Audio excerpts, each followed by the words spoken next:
Hey, what's up, y'all? It's your boy DJ Spin. I am with We Time Podcast, live and direct most of the time on Tuesdays at 7 p.m. Hey, I am just checking in with you guys because it's been a little bit since we've been on, and it's been a lot of crazy things that's going on. So, just wanted to see if somebody get in here and chat with me for a couple of minutes or so, and talk about all the funky, crazy things that happened this past week. First of all, as you can see, we are still here. So after the total solar eclipse, we're still here. Nothing blew up, which is good. I think that's good. That's clap worthy. Also, the night before, the crazy thing that everybody was saying, or broadcasting, that if you didn't turn off your tablets or your phones or any of your electronic devices, that the cosmic rays would radiate you and something would happen. I was hoping that I would have got superpowers and ended up like Spider-Man. As you can see, it did not happen. So I am still here doing the podcast. My co-host Tish is not here this evening. She is handling some other things, and we just hope and pray that she gets here sometime soon. Maybe not this podcast, but the next podcast. But moving forward, and other things, the news. What's his name? Oh yeah, yeah. Mr. Majors was back in the news. Uh, One of my friends, Dre Mack, was actually able to go out to be there for the Jonathan Majors fan club and support him as he went through his trial. He got sentenced, and instead of getting jail time, they actually gave him probation, which is great for him. He shouldn't have gotten charged for that. And that's just my opinion. That's my opinion.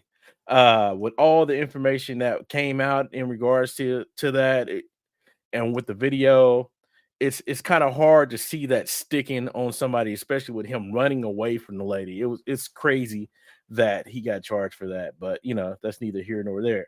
Um, Also, if you guys are keeping up with Diddy's allegations are running rampant. His son, King Combs, was actually brought up on charges now for SA allegedly. So I don't know what's going on in the bad boy camp, but apparently it's running rampant right now, which is just crazy. Allegedly. Let me go ahead and put that out there. We don't know the facts as it came out. Diddy hasn't released a statement himself. The only thing that he's done is post on his Instagram old videos talking about you can hate me now. On the other things, as you know, we were supposed to have a tournament, or the We Time podcast with me and Tish. We were supposed to go at it. We still have not had our bowling tournament, so I'm still waiting on her to have time to go ahead and get this settled, because I'm sick and tired of her bringing it up whenever we have conversations on the phone. She always wants to talk about it, which is just crazy. I think that she needs to go ahead and just admit that she ain't ready, she ain't with the smoke, and we can just keep it pushing. We won't have no problems. I think we'll be fine. It'll be okay. She don't have to worry about it no more. Moving forward. What else do we got to talk about today? Kamora Lee Ioka, her daughter is dating somebody that's only a couple of years younger than her father, which is crazy in my mind. But if you think about it, Kamora and Russell were the same thing, older guy, younger lady. And if you have been keeping up with them, they had been beefing a lot on live, which was just crazy for him just to kind of disown them almost, just because of what's going on with him and his ex. But then to turn around and her come out and say that, if you don't go ahead and give me money, I'm gonna find me a sugar daddy, and turn around and do exactly that and find her a sugar daddy. So I mean, it just depends on how you look at it, but she said she was gonna do it and she did it. Man. So let me check and make sure we are live on Facebook real quick. I'm checking. All right. Looks like we are on here. And cool. Um, Local news here in Kansas City, everybody's seeming kind of bummed out about L House closing down. Um, I am not going front, man. I had never been to L House. I didn't even know it was a big thing until everybody started talking about it, and then it ended up on like the major news and stuff like that. Like it was just this major hit. I don't know. I'm just talking about it just because it's like one of the big things that everybody's talking about right now, besides the eclipse and wanting their money back because it wasn't a total eclipse because we weren't actually in the area where it was coming over. Oh man. So I was hoping to actually have a guest with me today, but I think I'm just gonna have to go ahead and wing it because nobody was available today to go ahead and actually interview. And Tish is real good at this. She does this by herself a lot. I'll be honest with you, I am one of the type of people where I don't like the camera on me unless I'm doing something. Like if I was making music right now, I'd probably be in my own zone, wouldn't even worry about the camera. But right now, it's you can see me sweating. I'm sweating, y'all. I'm sweating. Um, but I can do this. I can give you guys a little bit of info in regards to mental health. Um, I can't even remember exactly when, but I started working with a guy with Dak, Andre Harris, and he set me up with counseling. And I will I will say this that it's helped me out a lot as far as being able to process things and actually search deeper inside and get a better understanding of myself and then also how I look upon things. So I very much wholeheartedly, stress it out that, if you are thinking about getting counseling or looking for a therapist, go ahead and do it because you never know how many deep rooted traumas you actually have that you haven't really been dealing with until, you kind of hit something and it bubbles up and you don't know what to do with yourself because you never really dealt with it. I know it sounds like a lot, but it's worth doing those deep dives and processing. One of the things that I started working through was it was healthy shame and toxic shame. Now, a lot of people don't talk about shame because no one really wants to admit that they're ashamed of anything that they've done in life. But then to understand that there's different types of shame that keep you bound up and you never really advance in your healing because you never really address it the way that it is. Now, the difference between it is a healthy shame and toxic shame is the toxic shame is more or less like saying that, let's say, for instance, you have a problem and the problem is you. You take ownership of the problem, and it's almost like a spiral down. It's like you're never able to get away from it because of the toxicity. Just like a toxic relationship, you're never able to get away from it because of the way you see it, or as long as you're interacting with that person, toxic, codependent person. Um, but the same thing with the shame is since you never really want to address it, it never really gets cleared up and it's always there. It's almost like getting caked up until you actually start to see it for what it is. Now, if you actually do the work and start looking at it as the toxic shame and the healthy shame is more or less like you if you had a problem or you made a decision, you were able to process it and go through the motions of knowing that I made this decision. It was the best decision. I made a mistake. I could move forward. If it's toxic, I am the problem. It's because of me. And you keep going through that cycle of this is my fault. It's my fault. This is me. It's because of me. Everybody else is doing rainbows and sunshine, and I got rain clouds and stormy days. And that's that toxicity of thinking in your mind and changing your mindset. You can actually go forward and start dealing with a lot of that stuff. If you start let's see, with counseling, and I'm gonna be blunt. When you start dealing with it, it's almost opening Pandora's box because you don't really understand exactly what you're getting into because it's basically like the muck and the mire, stepping off into slop and you don't know what's down in there.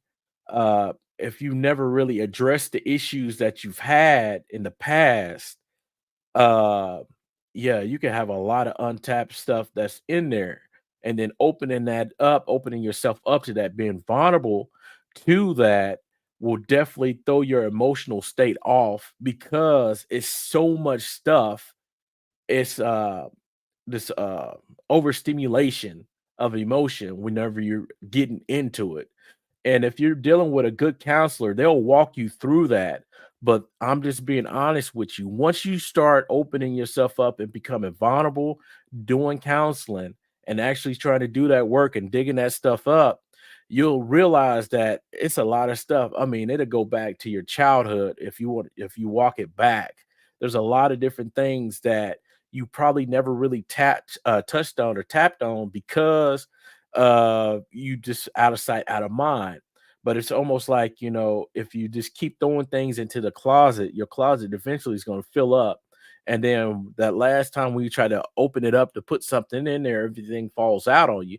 That's the same thing with your emotions. If you never really clean it up or process it or deal with it or get closure, eventually it's going to be an avalanche of stuff coming on you.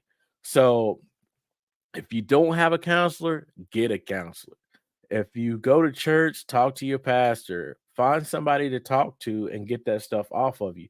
Ventilate, nobody can really deal or breathe in a stagnant area. And if your mind gets stagnant and you're not moving forward with stuff, you're going to find yourself basically suffocating underneath the heaviness of your emotions. I mean, dang, that's a lot of stuff to be talking about, especially by yourself. Um, and we only 12 minutes in. Jesus. Um, and I got ticks out of the yin yang. So what else can we talk about?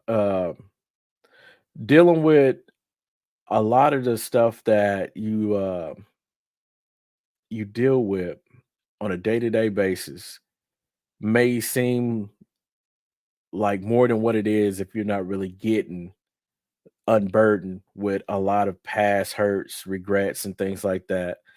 A lot of stuff will start weighing you down. It'll make you not want to do the things that you love. It'll make you this depression. Let's call it what it is, depression. And I've done it. I've done it before. I got into a point where I did not want to talk to anybody. It was a whole month that I didn't talk to anybody for real, for real. I didn't talk to my pastor. I stopped going to church. I did. Uh, this was about a year and a half. Yeah, about a year and a half, 2 years ago, where I just basically stopped doing everything.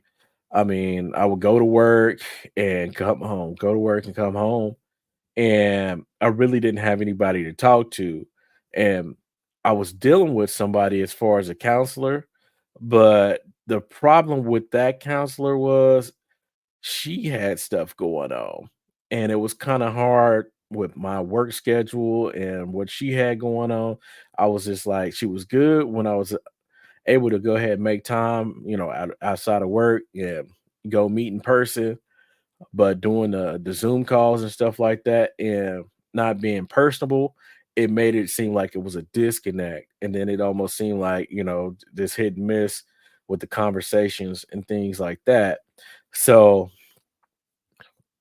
that's another thing when you're dealing with counseling, make sure you have somebody that's actually meeting your need. Don't go to counseling or go to a counselor just thinking just because they're a counselor that this is going to help you out or do something for you. No, you need to make sure that this person is actually meeting you where you are and walking you through it or giving you the tools to start processing and chipping at the things that are bothering you. I mean, just to get a little personable about myself, Uh, when I was dealing with my past hurt, like one of the biggest things was dealing with my father passing. And during that time, I was on the outs or just having a real bad time because I was married at the time, and we were going back and forth. We were battling over little things, and it was basically I didn't know how to communicate my emotions, and I bottled up a lot of stuff, and I just kept going. And when I did, I really didn't know how to communicate it properly with things. Also was things that she did that it wasn't a good fit because neither one of us were getting anything resolved. And then on top of that, with my father passing, I had a big traumatic thing happen, and I wasn't in a good place, and I wasn't in a good place with her. So I was getting doubled down on. So when that happened, I basically shut down emotionally, and I didn't know exactly what to do. It's like I didn't even know if I could cry because it was just so heavy. And I tried to push through it the best that I could. And then I got to the point where I bottled it up and I just didn't touch it. I didn't say anything about it. And then once we finally got separated and divorced and stuff like that, that same feeling because I had that memory of my father passing during the time that I was already starting to go through the process of, excuse me, us separating with her and also dealing with the divorce. So all this stuff was just sitting, and I didn't realize that it was such a heavy burden that I was carrying.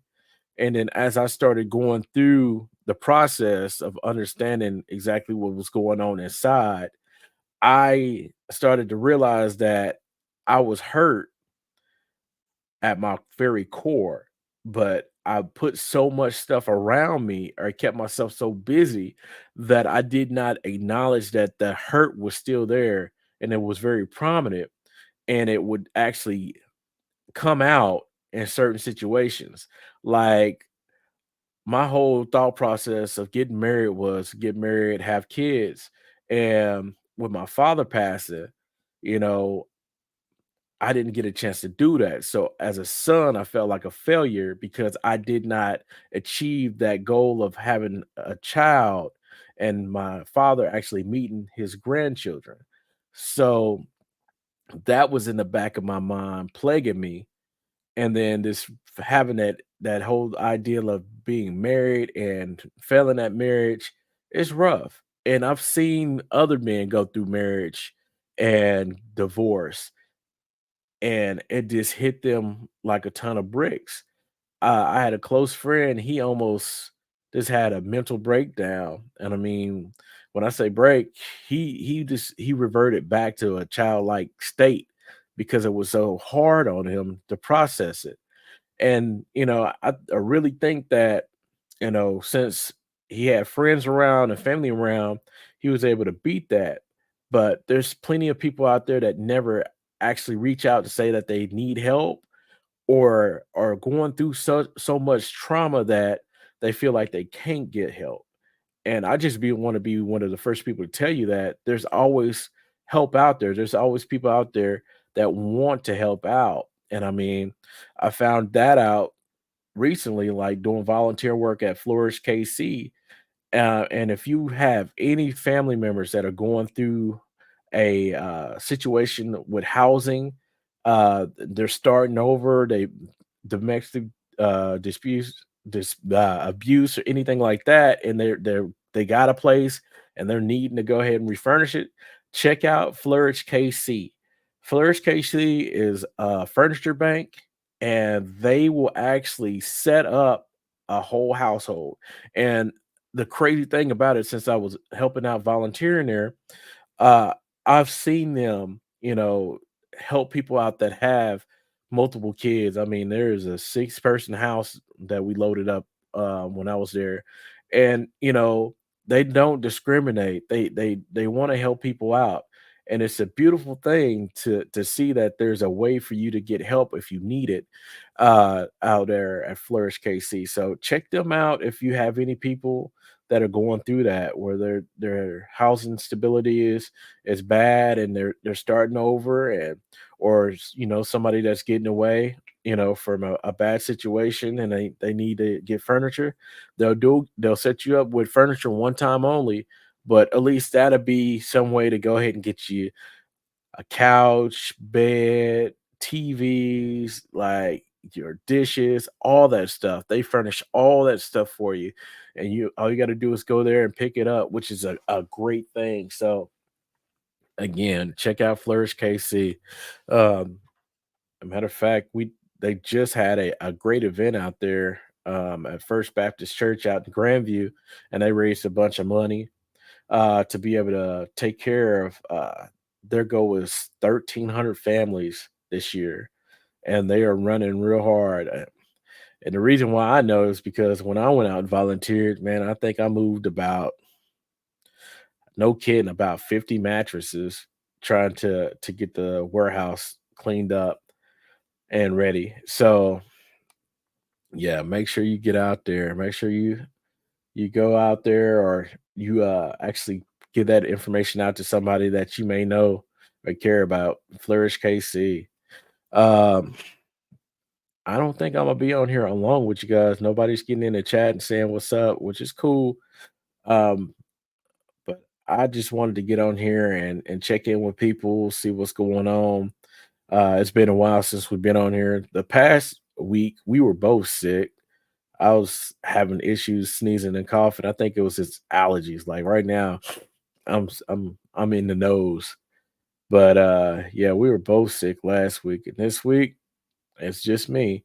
So, I'm sorry I don't have the same infectious energy as Tish by myself, but I'll get on here more often and chat it with you guys and set up more interviews, because I think we need to go ahead and get back on that path of getting more people involved and showing what's able or what's available here in Kansas, because I think there's a lot of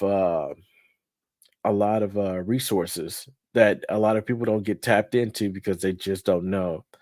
And I mean, that's why we've been pressing, the mental health, getting them active in the community, and this trying to build a dynamic that we want to see in the community, because what's that saying go, be the change you want to see in the world.